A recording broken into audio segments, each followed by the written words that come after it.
Hi there. Welcome to King's Corner. We used to be known as the Pesky Paul Show, but we had some technical glitches, and so we switched over, and we think we'll like it this way anyway.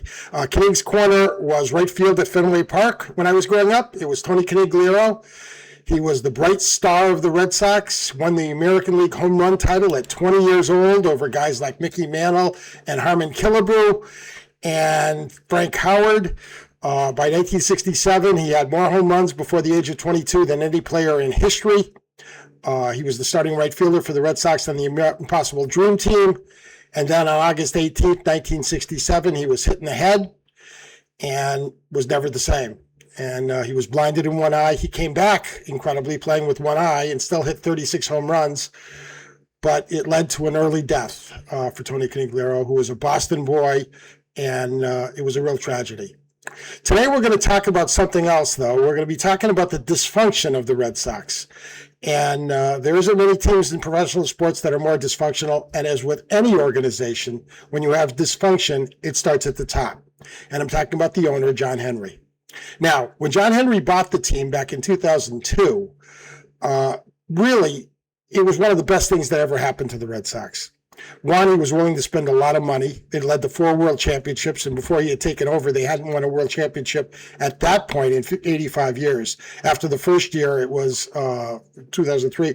2004, they won, so it was 86 years since they had won a world title. And he won 4 in 04, 07, 13, and 18. And in 18, they were spending more money than anyone. They were really in the top 3 or 4 salaries in all of baseball every year. And then the business plan changed. I think John looked at it and said, we sell out whether we win or not. So let's see if we can just win enough to be competitive and get into a playoff spot. And then who knows what will happen. It's baseball. Anyone can win then. And that's really hurt the Red Sox. They've only gotten to the postseason a few times since then. I think it would be 2 or 3. And the fans are starting to revolt. And really, my number one culprit with the Red Sox dysfunction is John Henry. But my second really guilty party are the fans. If you want them to change, stop going. Stop buying hamburgers. Stop buying hot dogs at the park. Stop buying Coca-Colas and beers. That'll send the message. If you don't do that, then he's right. He can do whatever he wants, and you'll still show up. And that's what it is for him. It's a business. You want to know how bad the situation is. He got rid of Theo Epstein by not backing him and backing Larry Lucchino instead. And what happened? Epstein left and won a world championship with the Cubs, who hadn't won in about 100 years. And the Red Sox weren't the same. But he got Ben Sherrington next, who won a world championship in 13. And within a couple of years, he fired him. And what's Sherrington doing now? He's running the Pittsburgh Pirates. And who did he hire? He hired Dave Dombrowski. And what did Dave Dombrowski do? Well, he won a world championship too. And what did he do less than a year later? Well, he fired him too, because he wanted to go on this build a farm system kick. And he hired Chaim Bloom, who was really good at that, but not much else. And he fired him. So what is Chaim Bloom doing now? Well, he's running the Cardinals while Dombrowski's running the Phillies. They're good enough for all these other teams, but they weren't good enough for the Red Sox. So then he needed a new general manager or head of baseball operations. And he couldn't even get people to interview. I don't mean people turned the job down. I mean they turned the interview down. So he ended up having to hire Craig Breslow, who nobody else was ready to hire as a general manager. And what has Breslow done? Well, let's take a look at it. He made 2 awful trades with Milwaukee. He sent them Quinn Priester, who they won about 16, 17, 18 starts in a row last year. He didn't get all the wins, but they won every time he came out. And this year, he traded Kyle Harrison, who's 2-1 and doing very good. He also traded Chris Sale, a Cy Young Award winner in the National League for the Braves. And what did he get in return? Vaughn Grissom.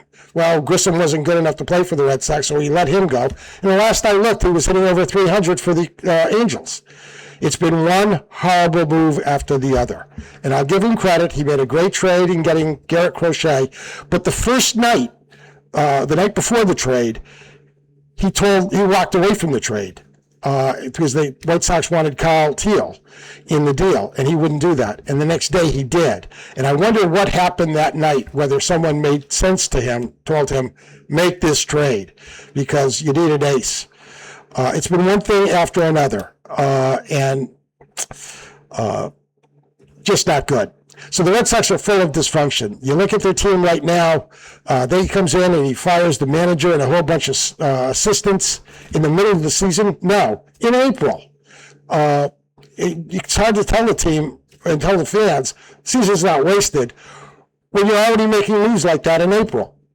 It's been one thing after another. His lineup is pathetically weak. Durbin, who they got from Milwaukee in one of those trades, has the lowest hard hit rate in baseball, or thereabouts. And he did last year, too. Got a lot of bleeder hits. God bless him. Good for him.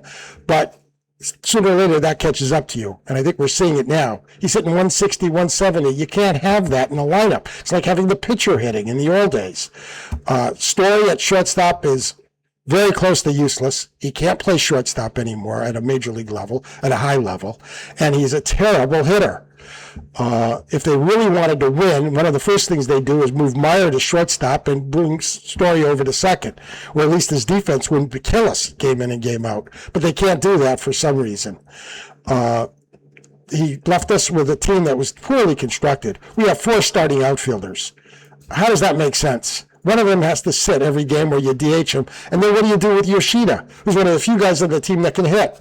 It's been a total dysfunction from the Red Sox from the top down. And the answers are either they better start spending money, which they probably won't, or people better start voting with their pocketbooks. And that's by not going to the games. And that's the dysfunction that we're all dealing with a team that's 6 games under 500 and really going nowhere fast. Once again, if you like the show, hit like and subscribe.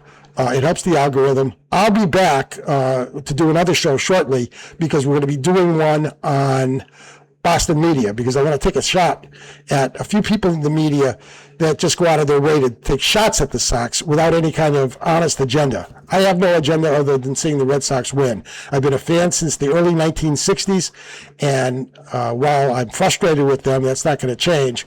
But I'll watch the games so you don't have to.